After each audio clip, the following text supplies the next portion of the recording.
பார்த்துட்டு அவங்க ட்ரெஸ் பண்ணுறதும், அந்த தலையை அப்படி சீவுறதும், அதை பண்ணுறதும், இதை பண்ணுறதும், எல்லாரும் தன்னை பார்க்கணுங்கிற மாதிரி இப்படி நடந்துக்கிறதுனால அவங்க சரி யாராவது ஒன்று ஒரு லிங்க் கிடைச்சிருச்சுன்னு வைங்களேன், அவங்க பின்னாடி போயிடுது.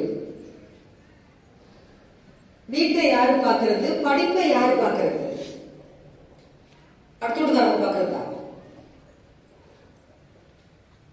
நீங்க சூஸ் பண்ணி அதான் அந்த பையனை சொன்னேன். அவன் கொஸ்டினை கேட்கல, எனக்கு பயமா வேற போச்சு. நம்ம முடிச்சுட்டு போக இல்லை, இவன் பாட்டுக்கு ஏதாவது பண்ணனால என்ன ஒன்றும் சொல்ல முடியாதுன்ட்டு நான் சொன்னேன், பரவாயில்ல தம்பி நீங்க பண்ணுங்க, ஒன்றும் தப்பு கிடையாது. ஆனா அந்த பொண்ணே ஒரு ஒரு பேஸ் வச்சுக்கணும். நான் அப்பதான் ஃபர்ஸ்ட் இயர் சேர்ந்துருக்கிறேன். அது என்னது இன்ஜினியரிங் கல்லூரி. அவன் 4 வருஷம் படிக்கணும். 4 வருஷம் முடிச்சுட்டு தான் நீங்க 3 வருஷம், அதுக்கப்புறம் நீங்க திருப்பி MBA அந்த மாதிரி போனீங்கன்னா ஒரு 2 வருஷம். அவன் 4 வருஷம் படிக்கணும். இப்பதான் சேர்ந்துருக்கிறான். நீ முடிச்சுட்டு நீ போய் நீ வேலை தேடி அதுக்கப்புறம் அந்த பொண்ணு அது மட்டும் வெயிட் பண்ணிட்டு இருந்தா நீ பண்ணிக்கோ, நாங்க வேணான்னு சொல்லல. ஆனா நீ இப்பயே பண்ணு, எங்களுக்கு ஒரு உத்தரவாதம் கொடுக்கணும். ஒரு அரியர் இருக்கக்கூடாது, ஒரு அரியர் இருக்கக்கூடாது. நான் வேணாலும் எழுதி கூட நான் சைன் பண்ணி தரேன். உங்க பேரண்ட்ஸ்டையும் நான் பேசுறேன், உங்க காலேஜ்லயும் பேசிடலாம். நீ நல்ல ஜாலியா சுத்தி என்ஜாய் பண்ணு, ஆனா படிக்கணும். நீ இந்த கேம்பஸ் விட்டு போகையில உனக்கு சரியான ஒரு வேலை இருக்கணும். முடியுமா? அது சொல்ல முடியாது மேடம். அப்ப நாங்க இதையும் சொல்ல முடியாது. நீ என்ன பண்ணுப்ப, படிக்கிற வேலையை மட்டும் பாரு. அதுக்கப்புறம் உனக்கு எப்ப தேவையோ அப்படிங்கிற நம்ம என்ன பண்ணிக்கலாம், அவங்கள சூஸ் பண்ணிக்கலாம். இந்த கவலையை தான் நீங்க என்ன பண்ணணுங்க, தள்ளி போடணும். நீங்க பேசுங்க, உங்களை எல்லாம் பேச வேணாம்லாம் சொல்லல. கேர்ள்ஸே பேசக்கூடாது, பாய்ஸ்டே, அதுக்குன்னு ஒரு அளவு இருக்குல்ல. அந்த மாதிரி ஒரு மீறி கோவில தானே பிரச்சனையே வருது.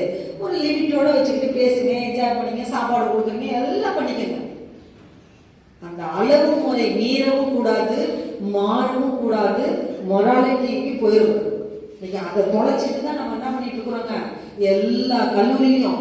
அதாவது இந்த இதுக்குள்ள இருக்கையில நீங்க டீச்சர்ஸ்க்கெல்லாம் நல்ல மரியாதை கொடுக்குறீங்க.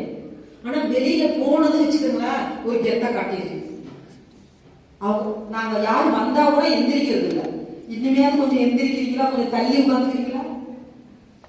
அப்பதான் தோல் மேல கை போட்டுக்கிறீங்க, அப்பதான் செல்ஃபி எடுக்கிறீங்க. இது என்ன பழக்கம்? அது இதுதான் தள்ளி போட வேண்டிய கவலை. எப்போ உங்களுக்கு தேவையோ அப்ப என்ன பண்ணிக்கலாங்க, அந்த வாழ்க்கைக்குள்ள நாம போய்க்கலாம். அப்ப சினம்ங்கிறது நமக்கு வேண்டியவங்க தான் சினம் வரும். அந்த சினத்தை நாம என்ன பண்ணிக்கணுங்க, தவிர்த்துக்கணும். இது ஏன் வருது, எதனால எனக்கு இந்த சினம் வருது, அவங்களுக்கு எனக்கு என்ன பிரச்சனை, நான் பிரச்சனையா அல்ல அவங்க காரணமா அப்படின்னு கொஞ்சம் யோசிங்க. என்னென்னமோ யோசிக்கணும். நீங்க நீங்க வீட்டுல இருந்து சந்தோஷமா வந்தா தான் கல்லூரியில சந்தோஷமா இருக்க முடியும். இல்லாட்டி நீங்க நடிக்கத்தான் முடியும். நீங்க சந்தோஷமா இருக்கிற மாதிரி நடிக்க. Any one of you? Pin drop silence ஆ கையில யாரும் ஒருத்தர் சொல்லுங்க. யோகா என்ன?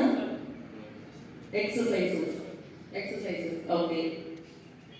அப்புறம் ஆசனாஸ்லாம் செய்யறது இதா அப்படின்னா உண்மை யோகா. நம்மளோட நார்மலா நம்ம லேமன் லாங்குவேஜ்ல பாத்தீங்கன்னா யோகா வந்து exercises, set of exercise, asanas அப்படின்னு சொல்றோம். ஆனா அது ப்ராட் ஆங்கிள் பாத்தீங்கன்னா அந்த யோகாங்கிற வேர்டோட அர்த்தம் என்னன்னு பாத்தீங்கன்னா டு யூனியன் அப்படின்னு டு யுனைட் அப்படியே யூனியன் ஒரு இணைதல் அப்படின்ற நேம் இருக்கும். ஸோ இப்போ வேதாத்ரி மகரிஷி அவங்கள பற்றி இவங்கெல்லாம் சொல்லியிருப்பாங்க. அவரும் வந்து பார்த்தீங்கன்னா அவரோட சிஸ்டம் பேர் வந்து இந்த மரவளக்கலை யோகா அப்படின்றது.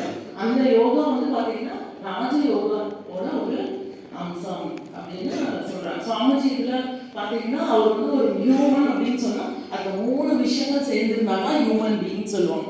ஒரு மனிதன் அப்படின்னு சொன்னா ஒரு 3 விஷயம் இருக்கணும். அந்த 3 காம்பனன்ட் இருந்தா தான் நீங்க மனிதன் அப்படின்னு சொல்லணும். அது என்னன்னு தெரியுமா? அது 3 காம்பனன்ட் பிசிக்கல் பாடி, அடுத்து உடல் இருக்கணும். மனிதன் அப்படின்னு சொன்னா என்னென்ன இருக்கணும்? இப்போ நம்ம கிட்ட எல்லாருக்கிட்டையும் என்னென்ன உடல், உயிர், அடுத்து மனம், இந்த 3 விஷயம் இருக்கணும். சுவாமிஜி வேதாத்ரி மகரிஷி பார்த்தீங்கன்னா இந்த 3த்துக்குமே நமக்கு ஒரு பயிற்சி முறைகள் கொடுத்துருக்காங்க. ஸோ நீங்க ஃபர்ஸ்ட் சொன்னீங்க பிசிக்கல் பாடி. பிசிக்கல் பாடிக்கு என்ன கொடுத்துருக்காங்க? Physical exercise. அதெல்லாம் நீங்க கத்துக்கிட்டீங்கல்ல. அதுல எத்தனை விதமான எக்ஸசைஸ் இருக்கு?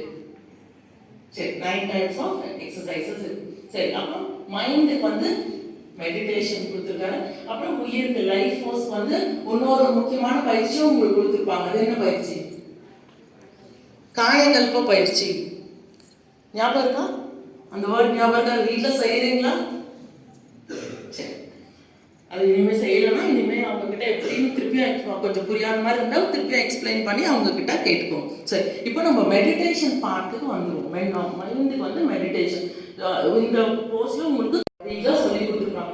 அந்த ஆத்மா இது வந்து சக்ரா வந்து எங்க 6th சக்ரா. இப்போ அதே மாதிரி மூலாதார சாந்தி யோகம் ஃபர்ஸ்ட் செஞ்சிருப்பீங்க. அது வந்து எங்க இருக்குன்னா மூலாதார சக்ரா, அதாவது சக்ரா அப்படின்னு சொல்லுவாங்க. சொல்லுவாங்க. அப்ப நம்ம இது பண்ணி நம்ம டாக்டர் போறோம். டாக்டர் நமக்கு என்ன கொடுக்குறாரு? மெடிசன். இப்போ medicine is for the body.